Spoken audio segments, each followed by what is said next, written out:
तो आदाब, नमस्कार, गुड इवनिंग, सत श्री अकाल। एक बार फिर आप तमाम लोगों का स्वागत है क्राइम तक की कहानी के इस एपिसोड में। उम्मीद है पूरी फैमिली अच्छी होगी, अपना और अपनों का ख्याल रख रही होगी। सबसे पहले आप सभी को दिवाली की बहुत बहुत शुभकामनाएं, बधाई। और उम्मीद यही है कि कल बड़ी दिवाली, उससे पहले छोटी दिवाली सबकी अच्छी गुजरी होगी। रोशनियों का त्यौहार, पूरा मोहल्ला, इलाका, शहर, गाँव, बस्ती, कस्बे सब बड़े खूबसूरत लगते हैं इस मौके पर, क्योंकि हर घर रोशन होता है, चाहे वो दिया से हो या लड़ियों से हो, बस रोशनी ही रोशनी होती है।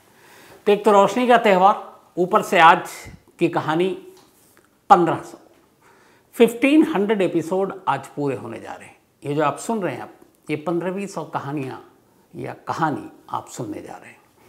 देखते ही देखते 1500 कहानियों का ये लंबा अरसा वक्त कैसे कब क्यों बीत गया पता ही नहीं चला। मजाक मजाक में शुरू हुआ था, ये मैंने पहले भी आपसे कहा था कि कुछ करना है, डिजिटल में एक चैनल आया है तो क्या करूं, क्या सुनाऊं। तो फिर ये हुआ कि चलो कहानियों की शुरुआत करते हैं, और कहानी की शुरुआत हो गई। लेकिन 1, 2, 3, 4, 10, 20, 100, 500, 1000, 1500 कहानियाँ। और इस दौरान में करीब हमारे 8.45 मिलियन फैमिली मेम्बर, करीब 85 लाख के आसपास। कई बार सोचता हूँ तो अजीब भी लगता, खुशी भी होती है कि इतनी बड़ी हमारी फैमिली हो गई। और फैमिली इसलिए कि मैं हमेशा मानता हूँ क्राइम तक की जो फैमिली है, मैं इनको एक कंज्यूमर या फिर उस तरीके से नहीं मानता हूँ कि सब्सक्राइब करें, लाइक करें। अभी कुछ दिन पहले मैंने कहा भी था, किसी ने पूछा था कि आप कभी क्यों नहीं कहते हैं कि क्राइम तक को आप लाइक कीजिए, सब्सक्राइब कीजिए, शेयर कीजिए। इसलिए कि फैमिली से ये बातें नहीं की जाती हैं। तो फैमिली है और प्योर फैमिली, अगर कहा है तो फिर माना भी है। और इसीलिए जब जब मौका मिलता है आप लोगों से मिलने का या जवाब देने का, वो सारी चीज़ें भी पूरी करता हूँ। और कोशिश यही है कि ये प्यार बना रहे और फैमिली हमारी अच्छी रहे, तंदुरुस्त रहे, सेहतमंद रहे, दुनिया की सारी खुशियाँ उसे मिले, खूब तरक्की करे, घर में सब लोग अच्छे हों, माँ बाप का सब ख्याल रखें, भाई बहन बच्चों का ख्याल रखें, बच्चों को अच्छी तालीम दें। तो बस यही है। बाकी ज़िंदगी में क्या, आपको तो पता है कि ज़िंदगी तो बस यूँ ही है। तो अब शुरू करते हैं आज की कहानी। और देखिए कमाल ये कि आज 1500 कहानी है। आज सुप्रतीम बनर्जी मेरे बराबर में बैठे हुए हैं, क्योंकि इसके बाद इनको भी अपनी कहानी रिकॉर्ड करनी है। तो मैंने कहा कि आज बैठे जो है यार, 1500 कहानी हो रही है। तो सुप्रतीम बनर्जी, जिन्हें आप लगातार हर दिन दोपहर को सुनते हैं कहानियों की शक्ल में, इतना सारा प्यार देते हैं। शिकारपुरी ऊपर बैठे हुए हैं, थोड़े से ढीले चैनल हो गए हैं ये। तो मैं कहूँगा कि शिकारपुरी थोड़ा सा कैमरा भी घुमा दो, थोड़ी मेहनत भी कर लिया करो, और बनर्जी साहब की भी झलक दिखा दो एक बार पूरी फैमिली को कि हाँ सच में बैठे हुए, मजाक नहीं कर रहा हूँ मैं। तो आज बनर्जी साहब भी कहानी सुनेंगे और बैठे हुए हैं। बनर्जी साहब हाय हेलो कुछ कर दीजिए। जी बिल्कुल, मैं सबको नमस्कार कहता हूँ। और वाकई मेरा सौभाग्य है कि शम्स सर के साथ बैठा हुआ हूँ। हालांकि हम साथ में ही काम करते हैं, और बहुत सारे हमारे दर्शक कई बार मुझे ये कह चुके हैं कि अच्छा हो कि अगर शम्स सर के साथ कभी किसी एपिसोड में जॉइंटली हम आ सकें। तो ऐसा कुछ काम ही नहीं कर रहे हो कि जॉइंटली आए, कुछ ऐसी चीज़ लाओ। सर की हमेशा मुझसे शिकायत होती है कि मैं मतलब इनका जो बेंचमार्क है ना, उसको पूरा कर पाना थोड़ा मुश्किल होता है। ऐसा कुछ नहीं है, सब डायलॉग है। हर इंसान जैसे हमारे जैसे सब लोग वैसे ही काम करते हैं। फिर भी मतलब being a boss, being a senior, इनकी उम्मीदें मुझसे बहुत ज़्यादा है। मतलब तो उम्मीद हमेशा उसी से रखता है जिससे लगता है कि वो उम्मीद पूरी करेंगे। तो बनर्जी जो है इसके बाद आएंगे, इनकी भी बड़ी अच्छी अभी दिवाली गुजरी है, 2 दिन की छुट्टी भी इन्होंने मारी है। हालांकि इस बार मैंने भी छुट्टी ले ली थी 2 दिन, थोड़ा घर का काम था, सब कुछ भूल भुला के घर की सफाई भी करनी थी। तो अब बनर्जी भी आपके साथ आज 1500 कहानी सुन रहे हैं। कई बार कई ऐसे केस होते हैं जो सामने आता है, हम लोग सुनाते हैं, केस सुलझ जाता है, भूल जाते हैं। बाकी कहाँ पे कौन जिसको सज़ा मिली वो जेल में है, पुलिस कस्टडी में है, कहाँ है, क्या हुआ आगे केस का, फिर हम लोग कोई उसके बारे में पूछते नहीं है। कुछ केस ऐसे होते हैं जो शुरू में कुछ होते हैं, 5 दिन बाद कुछ, 10 दिन बाद कुछ, 15 दिन बाद कुछ। आज की कहानी एक ऐसे ही केस की है जो हाल की है, अभी आपको मैंने हाल में सुनाई थी, लेकिन इत्तेफाक से वो पूरी कहानी पलट गई। दिल्ली में एक स्विस लेडी का मर्डर हुआ था। 20 अक्टूबर को उसकी लाश मिली थी दिल्ली में, और उसके बाद फिर उसकी पूरी कहानी आई। आरोपी कातिल के तौर पर एक गुरप्रीत नाम के लड़के को पकड़ा गया, जो जेम स्टोन का बिजनेस करता था, उसकी फैमिली करती थी। पुलिस को उसने कहानी सुनाई, उसने कहा कि मैं इससे प्यार करता था, स्विट्ज़रलैंड में गया, इसको देखते ही इश्क हो गया, फिर मैं उससे शादी करना चाहता था, उसने शादी से इनकार किया, मुझे गुस्सा आया, मैंने उसको भारत बुलाया और मार डाला। तो केस ख़त्म, कहानी ख़त्म, मेरे लिए भी सब कुछ ख़त्म। अब बाकी तो कोर्ट में चलता ही रहेगा। लेकिन ऐसा हुआ नहीं। और यहीं पे कई बार मैं सवाल उठाता हूँ कि जब पुलिस उतनी ही चीज़ बतानी चाहिए उस वक्त जितनी उसकी जानकारी में है, वो चीज़ नहीं जो अभी आगे चलकर पलट सकता है। इस केस में भी दिल्ली पुलिस ने गलती की। उन्होंने मोटिव, मकसद सब बता दिया, ये चीज़ें हुई थी। जबकि सबसे बड़ी एक जो ब्लंडर और गलती थी वो ये थी कि जिस स्विस लेडी का कत्ल हुआ उसका मोबाइल लॉक था, उसमें पासवर्ड थे, अनलॉक हुआ नहीं। जब अनलॉक हुआ नहीं तो फिर आधी से ज़्यादा कहानी तो मोबाइल के अंदर भी होती है। आजकल तो हर मोबाइल जो है आपके सारे राज, मुझे लगता है आपके दोस्तों से, घर वालों से शायद ज़्यादा राज जो है वो आपके इस मोबाइल के अंदर होता है। किसी का मोबाइल किसी के हाथ में लग जाए तो उसकी ज़िंदगी की आधी चीज़ें तो आपको पता चल जाएंगी। तो पुलिस ने यहाँ गलती की, उस मोबाइल को हाथ में लिया लेकिन खोला नहीं और आधी अधूरी कहानी के साथ सामने आ गई। कहानी पहले आपको शुरुआत इसकी बैकग्राउंड बता दूं तो फिर आपको बताऊं कैसे पलटी, क्योंकि पहले कहानी क्या थी और पलटी क्यों। एक स्विस लेडी नीना बर्जर नाम, उम्र करीब 34-35 साल, स्विट्ज़रलैंड में रहा करती थी। एक दिल्ली का लड़का जिसका नाम गुरप्रीत, जेम स्टोन यानी कि पत्थरों का उसका बिजनेस, जो कीमती पत्थर होते हैं, कहते हैं इन पत्थरों के पहनने से शांति मिलती, किसी के तकदीर बदल जाते हैं, बहुत सारी चीज़ें होती हैं, दोष ख़त्म हो जाता है, ऐसी तमाम मान्यताएं हैं। तो वो स्विट्ज़रलैंड गया था, उसकी कोई रिलेटिव रहती थी। वहाँ जाने के बाद उसको नीना बर्जर नाम की इस लड़की से इश्क हो गया, कई बार मिला, कई बार उसके चक्कर में स्विट्ज़रलैंड गया, फिर इंडिया आया। उसे उससे इश्क था, शादी करना चाहता था, शादी के लिए वो इनकार कर रही थी क्योंकि उस लड़की की ज़िंदगी में कोई और लड़का था। फिर उसने उसको कहा तुम इंडिया आओ, तुमको हम इंडिया घुमाएंगे। वो लड़की आती है 11 अक्टूबर को दिल्ली, एक हफ्ते के लिए वो आई थी, 18 को उसको लौट जाना था। लेकिन जिस दिन लौटना था उसी 18 को उसने गला घोंट कर कार के अंदर ही वेस्ट दिल्ली में एक सड़क किनारे उसको मार डाला। मारने के बाद लाश में ही कार छोड़ दी, मतलब कार में ही लाश छोड़ दी और उसके बाद घर चला गया। नेक्स्ट डे वो फिर देखने के लिए गया, बॉडी वहीं कार में पड़ी थी। उसे लगा कि अब बदबू आ रही है, पकड़ा जाएगा। उसने कार को ड्राइव किया और ले जाकर सुबह सुबह एक MCD का स्कूल है, उस स्कूल के बाउंड्री के पास उसने उस लाश को, जो पॉलीथीन में पूरा रैप किया हुआ था एक बैग में, उसको फेंक दिया और घर चला गया। बाद में लोगों ने लाश देखी, पुलिस आई। फिर उसके बाद CCTV कैमरे से उस कार का पता चला जिस कार में लाश फेंकी गई थी। उस कार के ज़रिए कार के ओनर तक पहुँचे, ओनर के ज़रिए गुरप्रीत तक पहुँचे और फिर गुरप्रीत ने खुलासा किया कि हाँ मैंने मारा क्योंकि ये मुझसे शादी नहीं करना चाहती थी। कहानी खत्म। ये कहानी आपको सुनाई थी। अब आगे क्या हुआ? आगे होता ये है कि अब पुलिस गुरप्रीत को पकड़कर पहले पुलिस कस्टडी में लेती है, पूछताछ करती है और फिर कस्टडी की मियाद ख़त्म होती है और उसको जुडिशल कस्टडी में जेल भेज देती है। उधर लड़की के फैमिली वालों को इन्फॉर्म किया जाता है स्विट्ज़रलैंड। वो लोग भारत आने में या दिल्ली आने में अपनी मजबूरी जताते हैं और इस चक्कर में पहले तो पोस्टमार्टम ही नहीं होता। फिर स्विस एम्बेसी के थ्रू दिल्ली पुलिस लाश का पोस्टमार्टम कराती है दीनदयाल उपाध्याय हॉस्पिटल में। पोस्टमार्टम रिपोर्ट आती है तो पता चलता है कि लड़की को जंजीर से, पहले तो उसके चेहरे पर एक प्लास्टिक की पॉलीथीन डाल दी गई ताकि वो सांस ना ले सके। फिर उसके गले में एक जंजीर डाला गया और जंजीर से उसका गला घोंटकर उसे मारा गया था। ये पोस्टमार्टम रिपोर्ट में सामने आया। अब अक्यूज जो है वो जेल जा चुका है। पुलिस के हिसाब से कहानी खत्म हो चुकी है। फैमिली वाले को यहाँ आने को है नहीं, तो अब इस केस में आगे कौन कैसे पैरवी करेगा ये भी एक सवाल था। तो लगा कि चलो अब ये केस गया। लेकिन इस बीच में पुलिस ने बहुत सारी चीज़ें बरामद की, लड़की के पासपोर्ट, लड़की का वीज़ा, तो बहुत सारी चीज़ें पता चली। लेकिन एक चीज़ अब भी सामने नहीं आ रही थी और वो था लड़की के मोबाइल के अंदर का राज। पुलिस ने होटल से लड़की का मोबाइल बरामद किया। लड़की के मोबाइल को जब बरामद किया तो उस पर पासवर्ड था, फ़ोन खुला नहीं। अब कमाल ये भी देखिए कि 20 अक्टूबर की सुबह लाश मिली थी। शाम होते होते लड़की की आइडेंटिटी क्लियर हो चुकी थी, होटल भी पता चल चुका था कहाँ रुकी थी, उसके सामान भी मिल गए, मोबाइल भी मिल गया।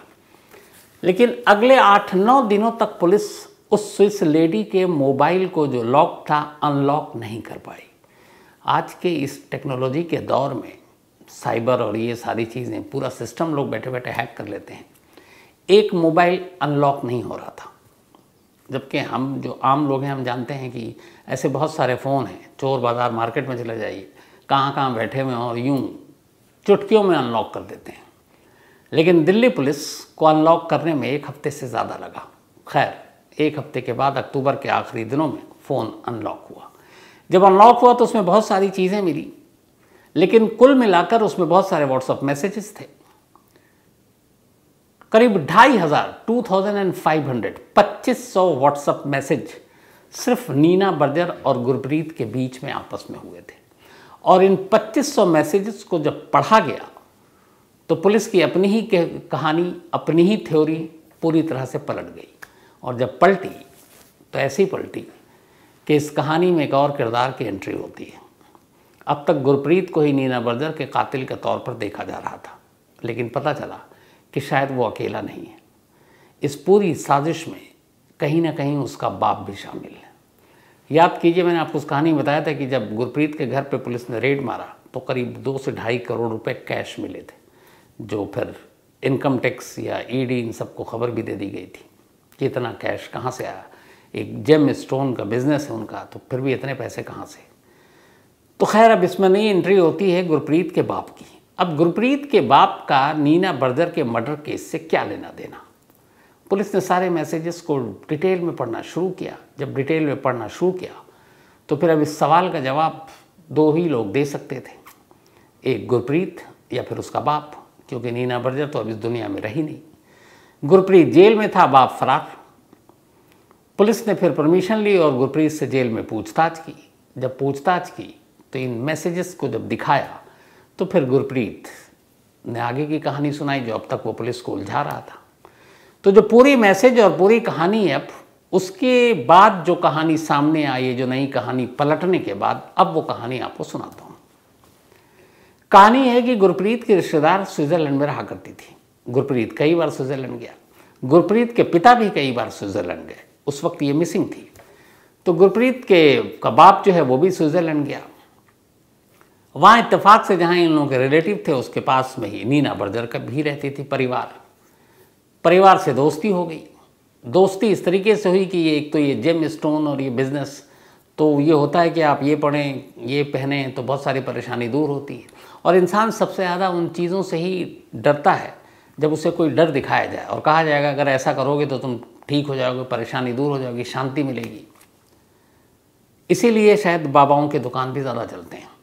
तो वहाँ पता चला कि नीना बर्जर ज़िंदगी में बड़ी परेशान है और उसके घर में भी लोगों को पीस नहीं है। वो लोग पीस की तलाश में थे, शांति की तलाश में। इन लोगों ने रास्ता दिखाया। उन्होंने कहा कि ये जेम स्टोन अलग अलग हैं, ये पन्ना है, ये हीरा है, ये गोमित है ना, ये और भी पता नहीं कितने सारे पत्थर, इनको पहनने से ये होता है, ये होता है। अब वो कीमती पत्थर थे, इन्होंने शायद बहुत सारे पत्थर जो बर्जर फैमिली है उनको दिया होगा। अब पैसे शायद मिले नहीं। कुल मिला के वो सारी चीज़ें और कुछ ऐसी चीज़ थी कि मिलाकर करीब 8 लाख रुपए नीना बर्जर फैमिली पर आ गया, गुरप्रीत के बाप का। अब बाद में उसने कई ट्रिप मारे थे, पैसे मांगने लगा, पैसे मिले नहीं। तो फिर रिश्ते उस बीच में ऐसे थे कि ये कई बार तो जाके बर्जर के घर में भी रहता था इसका बाप, गुरप्रीत का। तो एक मैसेज ऐसा था जिसमें लिखा हुआ था कि तुम्हारे फादर मेरे घर वालों को धमका रहे हैं और उनसे अब कहो कि प्लीज़ मेरे घर से चले जाएं। तो फिर वो कहता ओके मैं हैंडल करता हूँ, मैं बताता हूँ। उसके बाद उसका बाप घर छोड़ देता है और इंडिया आ जाता है, लेकिन आते आते भी धमकी देता है कि तुम्हें इसका हर्जाना देना पड़ेगा, तुम्हें बख्शूंगा नहीं। अब वो वापस चला आया। वापस आने के बाद अब इधर बाप है तो गुरप्रीत को ही बता रहा है, लेकिन गुरप्रीत का भी ये कि लड़की के चक्कर में पड़ा हुआ है। उधर गुरप्रीत को उसके बाप ने बहुत सारी चीज़ें कही उस फैमिली के बारे में। गुरप्रीत को ये भी था कि इसका एक बॉयफ्रेंड है नहीं बर्जर का, तो उधर वो, इधर बाप का दबाव, उधर पैसे 8 लाख रुपए, इधर ये कि इसके इश्क में भी नाकामी जो शायद वन साइडेड है। इन सारी चीज़ों ने उसे लगा कि परेशान कर दिया। उधर जो नीना बर्जर है वो खुद परेशान थी अपनी ज़िंदगी से। उसे लगता था फैमिली में भी है, बाकी चीज़ें भी, और सुकून नहीं मिल रहा है, एक शांति नहीं मिल रही है।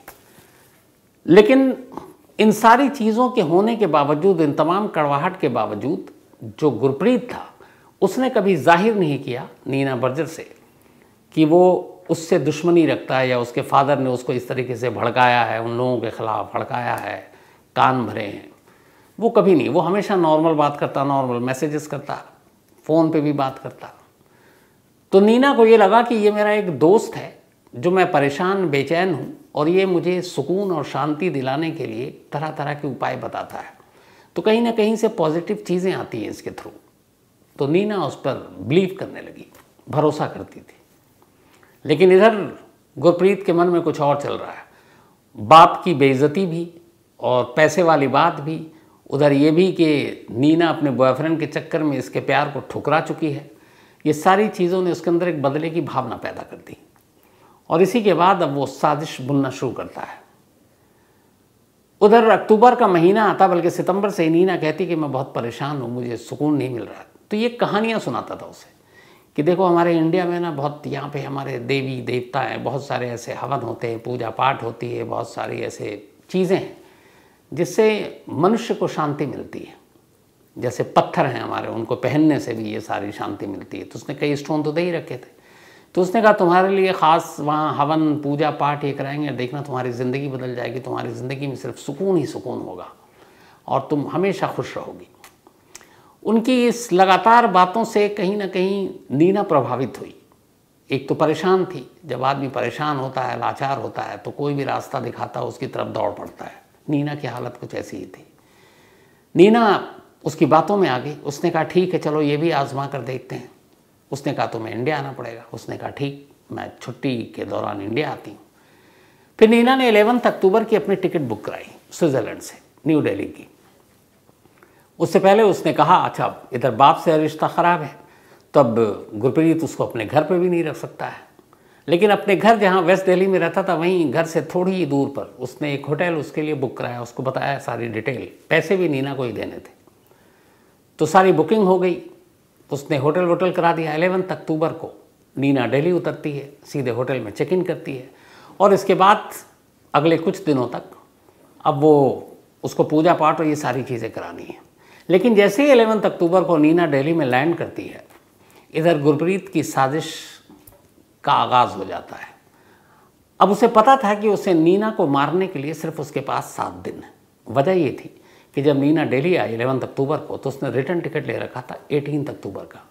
18 अक्टूबर की उसकी फ़्लाइट थी रात की और उसे वापस स्विट्ज़रलैंड जाना था। तो उसे मालूम था कि उसके पास सिर्फ 7 दिन है। अब उसे अब तक ये पता नहीं था कि नीना को मारना कैसे है, लेकिन ये ठान चुका था कि उसे नीना को मारना है। इसी के बाद वो प्लान करने लगा। उधर नीना अब उसके ऊपर फोर्स करने लगी कि मेरे पास सिर्फ 7 दिन है, मुझे जो भी तुमने बताया था वो कराओ ताकि मुझे शांति मिले। वो कुछ एक आध 2 जगह मंदिर जहाँ पे था वो ले भी गया, लेकिन वो चीज़ें हुई नहीं। फिर उसने इधर प्लान उसका कामयाब भी नहीं हो रहा, कैसे मारे, डर भी लग रहा है। तब उसने नीना से कहा कि जो ख़ास जो पूजा अनुष्ठान होता है, वो जो पंडित होते हैं उनके पास थोड़ा वक्त नहीं है, तुम अपना एक्सटेंड कर दो ट्रैवल। नीना उसकी बातों में आ जाती है और 18 का टिकट कैंसिल कराकर, बल्कि उसको एक्सटेंड कराकर अब वो 22 अक्टूबर का टिकट करा लेती है। तब नीना 18 की जगह 22 अक्टूबर को स्विट्ज़रलैंड जाने वाली थी। इधर जब टिकट एक्सटेंड हुआ तो उसे पता था कि मेरे पास 22 अक्टूबर तक का टाइम है, उसके बाद ये चली जाएगी, मैं कुछ नहीं कर पाऊँगा।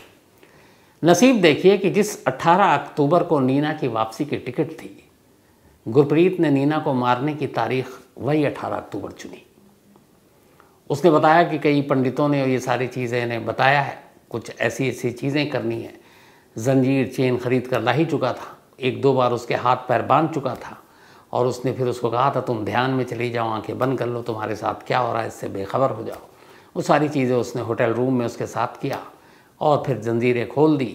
वो फिर लगा कि चलो सब ठीक है। 18 अक्टूबर को उसे लगा कि अब इसके बाद ये फिर पीछे पड़ेगी। इधर नीना के साथ एक प्रॉब्लम ये आ गई थी कि उसके जो पैसे थे, जो अकाउंट था स्विट्ज़रलैंड के बैंक का अकाउंट था, यहाँ उसके कुछ पैसे ख़त्म हो गए। तो पहले वो सोच कर आए थे कि यहाँ अकाउंट से वो निकाल लेगी, विड्रॉ करेगी, लेकिन यहाँ के बैंक अकाउंट में उसको कुछ प्रॉब्लम आ गई। उन्होंने कहा कि इंडिया में हम आपके स्विस बैंक का अकाउंट को मतलब हम उस पर पैसे नहीं निकाल सकते आपके लिए, कुछ प्रॉब्लम है उसमें, थोड़ी सी रूल्स रेगुलेशन आ गए। एटीएम में भी गई तो एटीएम में भी उसका कार्ड जो है वो काम करने थोड़ा सा बंद कर चुका था, शायद यही बैंक और उसके थ्रू जो इशू था। तब उसके पास पैसे ख़त्म जब होने लगे तो उसको लगा कि शायद ये अब जल्दी भाग जाएगी, इसलिए उसने 18 तारीख चुना, 18 अक्टूबर। और फिर 18 अक्टूबर को एक सुनसान जगह पर शाम के वक्त गाड़ी के अंदर फिर उसने वही चेन पैर में हाथों में बांधा जो रिहर्सल कर चुका था। फिर एक पॉलीथिन लिया और पॉलीथिन में उसने उससे कहा है कि तुम सांस रोको, क्योंकि ये भी एक जो है शांति और उसका एक प्रक्रिया है इसकी। और पॉलीथिन उसके चेहरे पे डाला, पॉलीथिन को टाइट किया, उसने आंखें बंद की। इस दौरान उसने जंजीर निकाली लोहे की, गले में डाला और पकड़कर जंजीर को तब तक कसता रहा जब तक कि नीना की मौत नहीं हो गई। तो अब जब ये सारी चीज़ें इस 2500 व्हाट्सएप चैट के ज़रिए और ये सारी कहानी सामने आई, तो फिर अब बाप ने चूँकि घर वालों को धमका रखा था, बाप की धमकी के फ़ौरन बाद ही नीना को बेटे ने इंडिया बुलाया और उसके बाद उसे मार डाला। और सबसे बड़ी बात यह कि अगर बाप इसमें इन्वॉल्व नहीं है तो जैसे ही ये खुलासे हुए बाप अचानक गायब। तो बाप गायब क्यों? अगर वो बेकसूर है तो फ़रार क्यों? ये चीज़ें और शक पैदा कर गई। तो इसीलिए पुलिस को लगता है कि ये मामला सिर्फ गुरप्रीत तक नहीं है। क्या इस कत्ल में बाप की सहमति थी? क्या ये पूरी साजिश बाप बेटे ने मिलकर रची थी? अब इन सवालों के जवाब दो लोग दे सकते हैं। नीना तो रही नहीं है, तो गुरप्रीत तो जो बोल रहा है वो पहले भी झूठ बोला पुलिस को, उसके सारे बयान पर अब भी भरोसा नहीं है। वो तो 2500 के टेक्स्ट मैसेज थे, व्हाट्सएप मैसेज, जिनसे बहुत सारी चीज़ें सामने आई। लेकिन असली कहानी मुझे लगता है जो कहानी पलटी है, क्या पता ये पलटी हुई कहानी एक बार और पलट जाए जब गुरप्रीत का बाप सामने आए। तो गुरप्रीत के बाप की दिल्ली पुलिस तलाश कर रही है और जैसे ही वो आता है पता नहीं ये कहानी और कौन सा मोड़ लेगी, कौन सी करवट लेगी। लेकिन कुल मिलाकर जो पहली थ्योरी या पहली कहानी थी वो सब पलट गई सिर्फ एक फ़ोन के अनलॉक होने से। तो ये थी आज की 1500 कहानी। चूँकि फेस्टिव सीज़न भी है और काम करने का, वैसे सच बताऊँ, जब दिवाली या कोई ऐसा त्यौहार होता है, ईद बकरीद और छुट्टी होती है आपकी, होली चाहे और भी, न्यू ईयर, क्रिसमस, तो उसके अगले दिन या अगले 2-4 दिन तक हर एक का, शायद पता नहीं, आप लोग भी बताइएगा, ऑफिस जाने या काम करने का मन नहीं करता।